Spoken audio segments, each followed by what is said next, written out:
I should have been an elbow orthopedic surgeon. Shane Bieber, E-Rod, Jason Dominguez, JT Brubaker, Lou Trevino, Mason Thomas, Shane McClanahan, Felix Bautista, Bremer Valdez, Justin Verlander, Jacob deGrom, Chris Murphy, Lucas Giolito, Liam Hedrick, Jesse Schultens, Matt Foster, Trevor Steven, Luis Garcia, Chris Bubik, Jose Quijada, Trevor Gott, Jackson Cower, Shane Baez, Drew Rusmanson, Jeffrey Springs, Tyler Mall, and Carson Coleman. And that's just the American League players out with Tommy John currently. Some of which, though, names like Garrett Cole and Ken Waldenchuk, have inflammation or UCL surgery. I'm doing air quotes if you can't hear it in my voice, which is the same issue, just not specifically Tommy John procedure. It still affects the UCL. Just for perspective on the NL side, let's talk about some big names that are also affected. Cade Cavalli, Spencer Strider, Robbie Ray is still out, might make half the season. Yuri Perez just went down. Sandy Alcantara just went down. Tony Gonzalez, and of course Shohei Ohtani. And okay, Shohei isn't out, but he can't pitch, so I'm counting it. Oof, imagine how much gambling he'd be doing if he couldn't hit. Joking. At this moment, there are only 9 teams out of 30. The Cubs, Mets,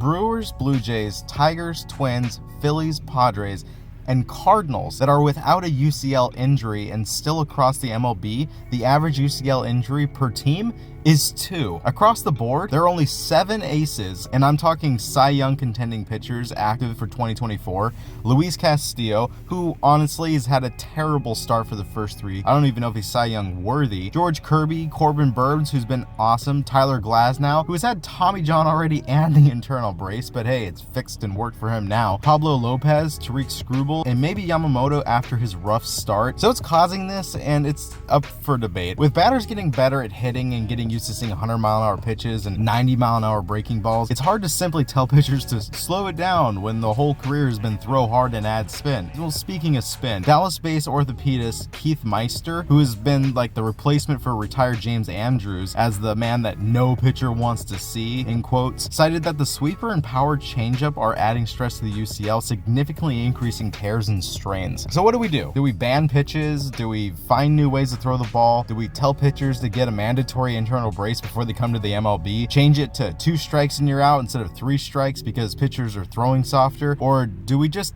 keep this up? I have a terrible idea, but some of you actually might start taking my side on this. I'd say allow PEDs. Add the juice, but only give it to pitchers. I know, most of you hate my review on Noelvi Marte suspension, but I can remember very little injuries during the steroid era. Correct me if I'm wrong, and please do it with evidence instead of just barking at me. Maybe the MLB should increase rotations to 6-man and make it 27 on the active roster. Otherwise, hire docs who specialize in nutrition and PED use for recovery and prevent this from happening. You all can call me crazy, but I think it's a great fix to a major problem that is more sad and is costing owners a shitload of money. Strider, luckily for the Braves, is on his $1 million a year because of the backfield extension, but E-Rod with $14 million, Buehler with $8.025 million, Verlander at $43 million, Robbie Ray at $23 million, and Bieber at $13.125 million. Combined one season cost just to sit and recover is $102,150,000 that the owners have to swallow. And you wonder why teams aren't paying for good players?